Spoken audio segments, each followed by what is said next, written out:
ओम नमः शिवाय। आइए सुनते हैं माघ शीर्ष मास महा का महत्म। अध्याय 3। हरे कृष्णा। आप सभी को हमारे YouTube चैनल पर हार्दिक स्वागत है। इससे पहले के अध्याय में आपने राधा रानी के बारे में सुना था कि आप कैसे उनका जन्म हुआ था। आज आप मार्गशीर्ष मास महात्म के तीसरे अध्याय में श्री महादेव जी पार्वती जी से कहते हैं कि हे पार्वती, एक समय यहाँ उसके पास जिसके श्री राधा रानी को बड़ा बात को सुनकर बड़ा ही दुख हुआ। इस कारण वह मिर्जा नदी रूप होकर प्रवाहित हो गई। वह नदी में सखियां भी छोटी छोटी नदियां बनकर पृथ्वी पर बहने लगी और सातों समुद्र विजय से ही उत्पन्न है। राधा ने प्राण को श्री कृष्ण के पास जाकर उनसे बड़े कठिन शब्दों में सुदामा ने इसका विरोध किया, जिससे कि यहाँ उसके पास जिससे श्री राधा रानी को बड़ा ही दुख हुआ। इस कारण वह नदी के रूप में होकर प्रवाहित हो गई। सागर की सखियों की छोटी छोटी नदियां बन गई। पृथ्वी पर नदियों की तरह सातों नदियों में विराजमान हो गई और वे नदियों की तरह बह गई। श्री कृष्ण के पास जाकर जब कठिन शब्दों में सुदामा ने इस बात पर उनसे पूछा तो में श्री राधा ने उसे असर हो जाना कहा, श्राप दे डाला। फिर तो सुदामा ने भी लीला क्रम के श्री कृष्ण को मानवी रूप में प्रकट होने की बात का सुदामा माता राधा और पिता श्री हरि को प्रणाम करके जब जाने को तत्पर हुए, तब श्री राधा पुत्र गृह से कतार होकर आंसू बहने लगे और श्री कृष्ण ने उसे समझा बुझाकर शांत कर दिया और शीघ्र ही उसके पास लौटने का विश्वास दिलाया। बाद में सुदामा की तुलसी जी का स्वामी शंखपुर नामक असुर हुआ था, जो कि मेरे त्रिशूल से वितरण और श्राप मुक्त होकर पुण्य गोलोक चला गया था। सती राधा इसी बार कल्पना में गोकुल में पुण्य हुई थी। व्रज में विषभानु वेश्य की कन्या हुई। माता के पेट से नदी पैदा हुई थी। उनकी माता कलावती ने अपने गर्भ में वायु को धारण कर रखा था। उसने योग माया की प्रेरणा से वायु को ही जन्म दिया, परंतु वह स्वस्थ से श्री राधा प्रकट हो गई। 12 वर्ष की बीतने पर उन्हें नूतन यौवन में प्रवेश करते देखकर माता पिता ने रावण वेश्य के साथ उनका संबंध निश्चय कर दिया और उसे समय श्री राधा रानी घर में अपनी छाया को स्थापित करके सहमति ध्यान हो गई। उसे छाया के साथ ही उयुक्त रायन का विवाह हुआ था। जगतपति श्री हरि कंस के भाई से रक्षा के बहाने शेषय्या व्यवस्था में ही गोकुल में पहुंचा दिया। वहाँ श्री कृष्ण की माता जो यशोदा थी, उनका सहोदर भाई रायन था। गोकुल में तो विष श्री कृष्ण का अंश भूत गुप्त था, पर इस अवतार के समय भूत पर वह श्री कृष्ण का मामा लगा करता था। जगत सिमट विधाता ने पुण्य में वंदना में श्री कृष्ण के साथ साक्षात श्री राधा का विधिवत विवाह क्रम संपन्न करवाया था। श्री राधा के चरण विंदना का दर्शन नहीं कर पाते सक्षम राधा रानी के घर में ब्रह्मा जी के रूप में कल में श्री कृष्ण राधा रानी बिंदुओं का दर्शन पाने के लिए पुष्कर में 6000 वर्षों तक बड़ी कठिन तपस्या की थी। उसी तपस्या के फलस्वरूप इस समय उन्हें राधा रानी के चरणों का दर्शन प्राप्त हुआ।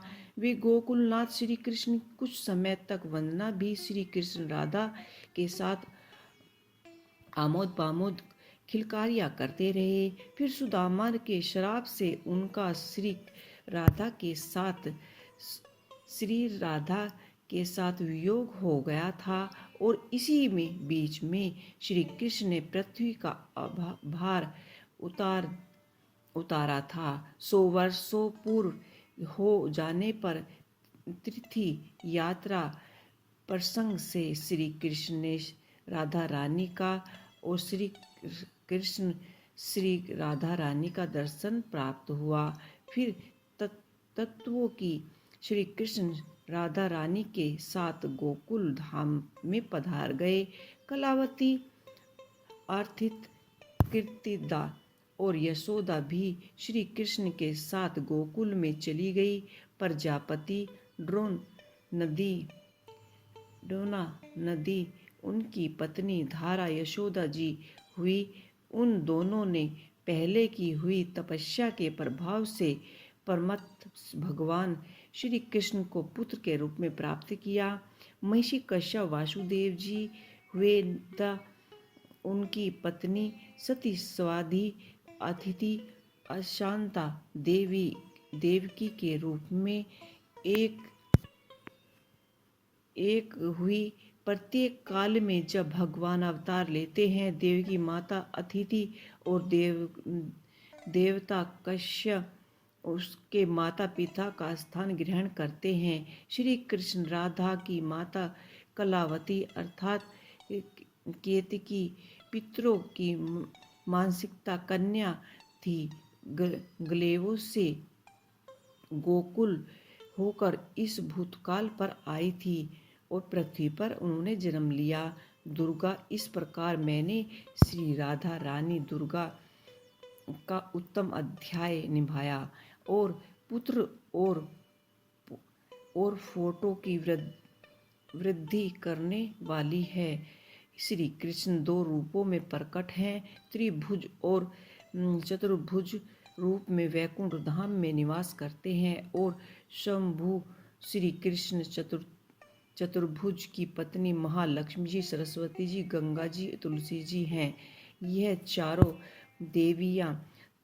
चारों देवियाँ चतुर्भुज नारायण देवी की प्रिय हैं। श्री कृष्ण की पत्नी श्री राधा हैं, जो उनके प्रकट अवस्था रूप और गुण सभी से उनके साथ है, अनुरूप हैं। विद्यमान पुरुष को पहले राधा नाम का उच्चारण करके उसके बाद श्री कृष्ण के नाम का उच्चारण करना चाहिए, और अगर इस क्रम से आप उल्टा फेर कर देते हैं तो अर्थात राधा कृष्ण कहने की वजह कृष्ण और राधा कह दिया जाता है तो वह पाप का भागी हो जाता है। इसमें संयम नहीं है कि पूर्णिमा को रमसाय में रमण करने के लिए श्री कृष्ण ने राधा रानी की पूजन किया था। महोत्सव रचना था। उत्तम रतन की गुटिका में राधा कवच रखकर गोपियों सहित श्री हरि ने उसे अपने वैकुंठ और दाहिने ग्रहण किया। भक्त भाव उससे उनका ध्यान करके स्तुति राधा के चूड़ा हुए तांबुल अर्थात पेन को लेकर स्वयं खा लिया था। और श्री राधा श्री कृष्ण की पूजनीय थी और श्री कृष्ण राधा जी के पूजनीय हैं। वे दोनों एक दूसरे के ही इष्ट देव हैं। उनमें भेदभाव करने वाला पुरुष नरक में जाता है। श्री कृष्ण के बाद ब्रह्मा जी ने मैंने अनंत में वासुकी ने और सूर्य चंद्रमा ने श्री राधा का पूजन किया। फिर देवराज मुनि पुत्र देवेंद्र और संपूर्ण विश्वास के लोगों ने भी श्री कृष्ण की पूजा की। यह सब द्वितीय अवतार की वर्णन सातों द्वीपों समुद्र ने और उनके पुत्र पौत्रियों आदि ने मित्रता पूरे भारतवर्ष में श्री राधिका का पूजन किया जाता है, जिससे उनका सिर पर हाथ होता है। श्री कृष्ण राधा के श्री राधा वरदान से उन्होंने अपना राज्य पुण्य प्राप्त कर लिया और ब्रह्मा जी के द्वारा दिए गए स्रोतों से परमेश्वर श्री राधा की स्तुति करके राजा ने अपने अभेद कवच को कंठ और ब्राह्मणों को धारण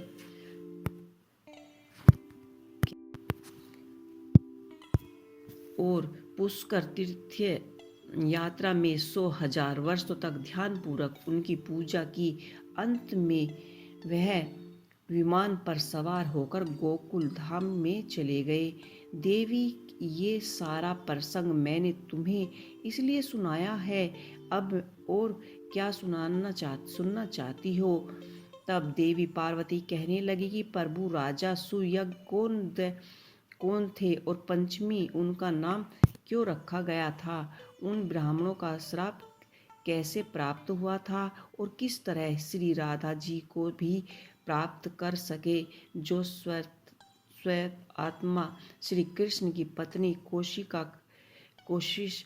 करती थी के भीतर 60,000 वर्षों तक बड़ी कठिन तपस्या की थी, जिनका दर्शन पाने आपके लिए भी अत्यंत कठिन है। उन्हें पुरातन महालक्ष्मी जी और श्री राधा देवी जी का दर्शन राजा कैसे पाते हैं? वे मनुष्य दृष्टि पथ में कैसे आए?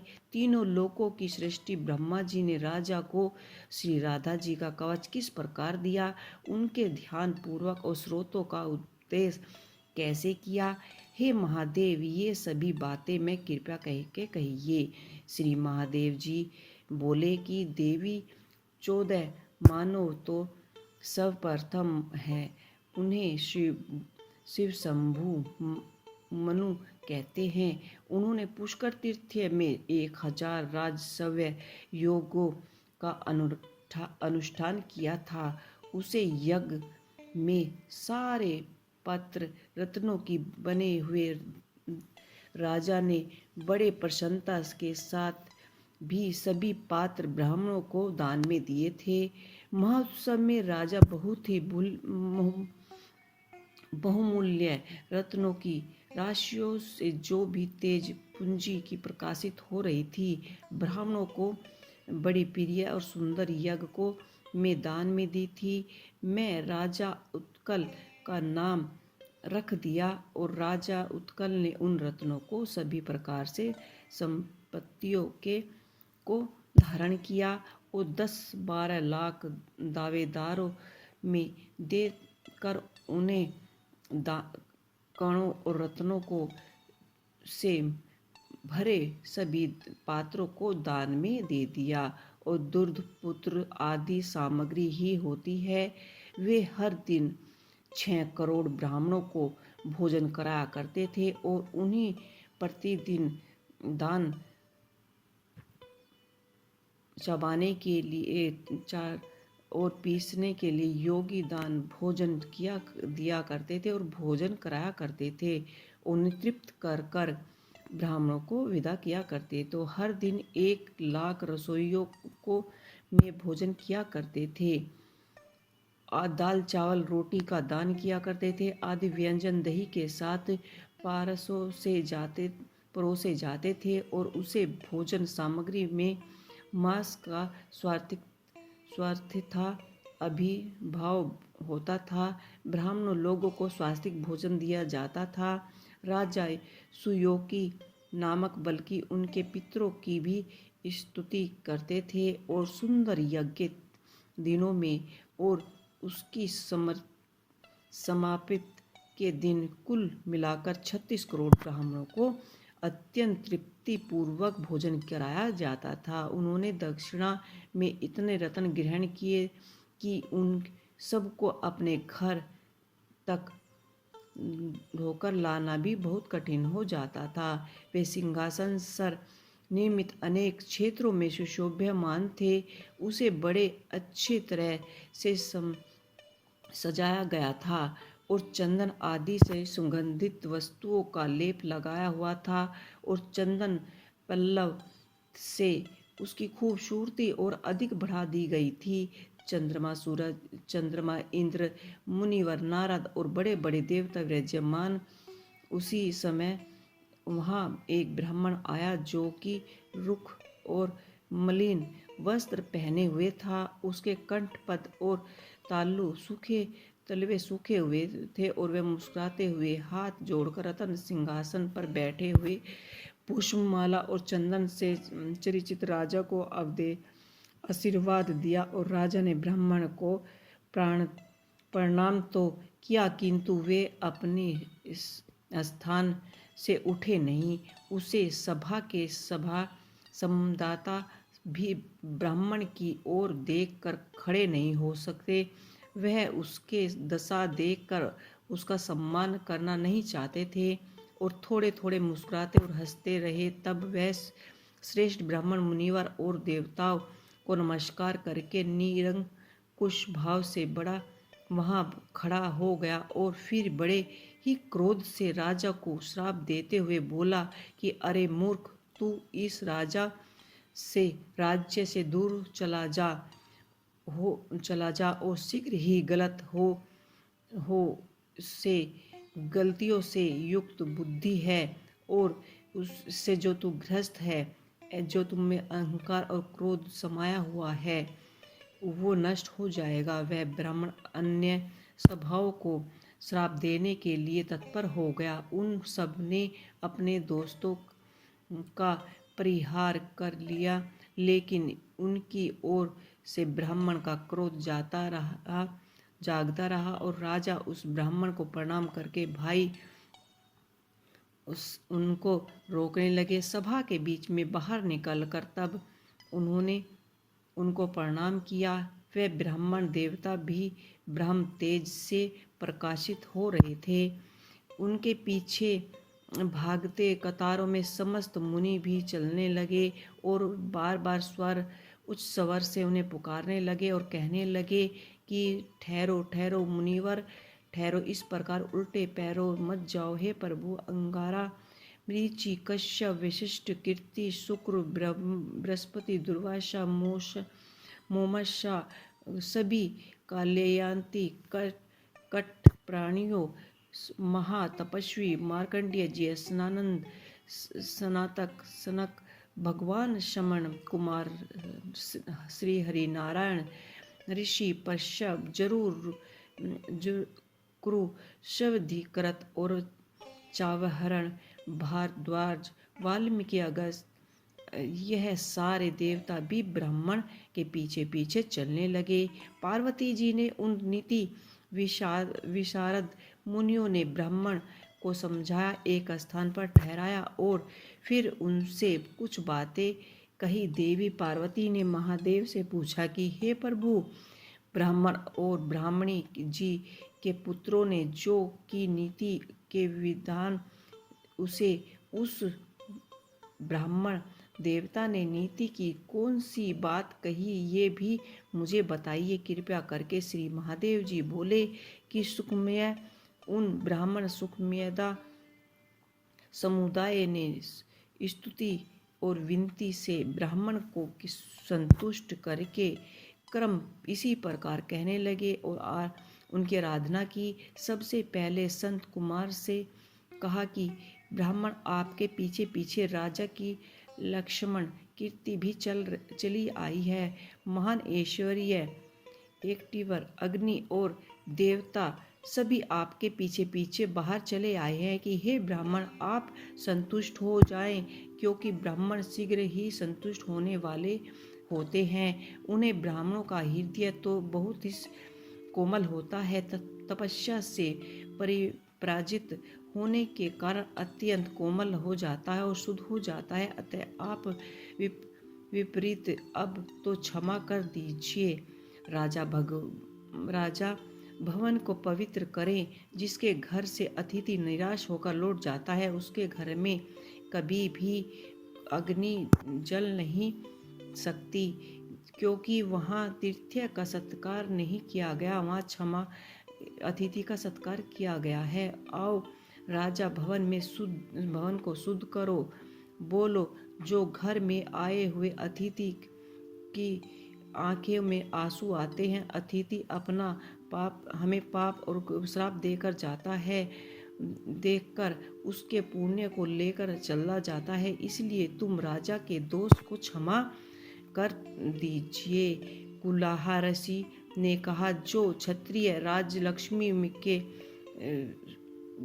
राजलक्ष्मी ब्राह्मण विद्या के मध्य से किसी ब्राह्मण का अपमान करता है, वह क्षत्रिय हो ही नहीं सकता। वह ब्राह्मण त्रिकाल संध्या से शून्य हो जाता है। वे दोनों एकादशी व्रत और भगवान विष्णु के नए व्यक्तित्व को वंचित कर देता है। शुद्धि कोई भी क्यों न कर जाए, लेकिन ब्राह्मण का अपमान करता है, वे दक्षिणा के पुण्य और अधिकार से भ्रष्ट हो जाते हैं। इतना ही नहीं, उनका ध्यान नष्ट हो जाता है, पुत्र और पत्नी भी उनके नष्ट हो जाते हैं। यह गलत समय सत्य। अतः भगवान क्षमा करो। राजा ने घर को पवित्र करो। उनकी देवता ब्राह्मण और गुरु का अपमान करते हैं, वे भगवान विष्णु की भक्ति से वंचित हो जाते हैं। कश्यप मुनि ने कहा कि जो वैष्णु भगवान को देखकर उसका अपमान करता है, वह वैष्णु मंत्र की दीक्षा से वंचित होकर विष्णु पूजा से भी विरुद्ध हो जाता है। श्री ऋषि बोले कि अभी स्थान नहीं कराता उठाकर खड़ा नहीं होता और वह भारत भूमि में माता पिता की भक्ति से रहित रह जाता है। वह मूर्ख को 7 जन्मों तक हाथी की योनि में जन्म लेना पड़ता है। चलो राजा को आशीर्वाद दो। और ऋषियाँ कहने लगे कि गुरु ब्रह्मा आदि देवी प्रतिमा को देखकर क्षमा करो और चलकर अतिथि सत्कार ग्रहण करो। अब राजा ने पूछा, आप सभी लोग श्रेष्ठ मुनि, आपने किसी बहाने से धर्म का उपदेश दिया, अतः सब कुछ सृष्टि बात कर मुझे मूर्ख को समझाया। आप लोग पहले मुझे यह बात बताइए कि स्त्री हत्या, गो हत्या, गुरु पत्नी गमन और कीर्तिज्ञा करने वाले दोष से कैसे दूर होते हैं। वशिष्ठ जी बोले कि हे राजन, अगर आप इसी इच्छा से गोवध का पाप किए हैं तो उसके प्रत्यक्ष के लिए आप मनुष्य लगातार 1 वर्ष के तीर्थ्य में भ्रमण करते रहें, तीर्थ्य के दर्शन करते रहें। वह हर दिन जौ की रोटी वर्ष पूरे होने पर ब्राह्मणों को दक्षिणा सहित 100 अच्छे और दूध होने वाले गवों को दान करें। दोस्तों, पापियों से बचें, उसके फल से भी दुखी और चंडाल होते हैं। हत्या हुए अतिथि समस्त गो हत्या आदि न होने उसके सम्मान से बचें और पाप क्रम से बचें, और उसके समक्ष हुए हत्या से अधिक फल भोगने से और गोदा करने से ज़्यादा भी पुण्य प्राप्त होता है और उससे मुक्ति मिलती है। शुक्र ने कहा कि स्त्री की हत्या करने पर निश्चय ही गो हत्या से दुगुना पाप लगता है।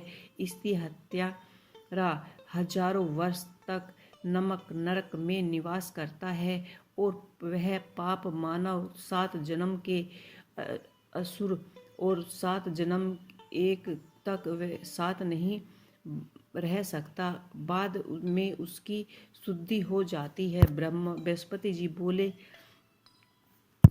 हो जाती है, अथवा शुद्धिकरण किया जाता है। तत्पश्चात नहीं कहा जाता कि अर्थात जो दूसरे उपकार को, दूसरों के एहसान को अपमान करता है, वो श्रेष्ठ ही रहस्य में लक्षण बताए जाते हैं, भेद बताए जाते हैं, उनमें से किसी भी दोष की प्राप्ति हो जाती है। सत्कर्म, सत्यपूर्ण, पुण्य, स्वधर्म तथा प्रतिज्ञा, तन परिपालन का कर्म, कीर्तिक पूजन होता है।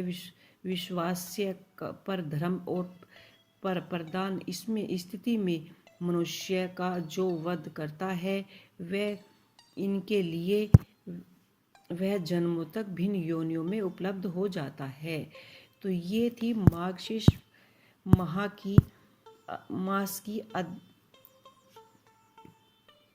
अध्याय 3। आपको ये अध्याय कैसा लगा मुझे कमेंट बॉक्स में लिख के अवश्य ही बताइएगा। ओम नमः शिवाय।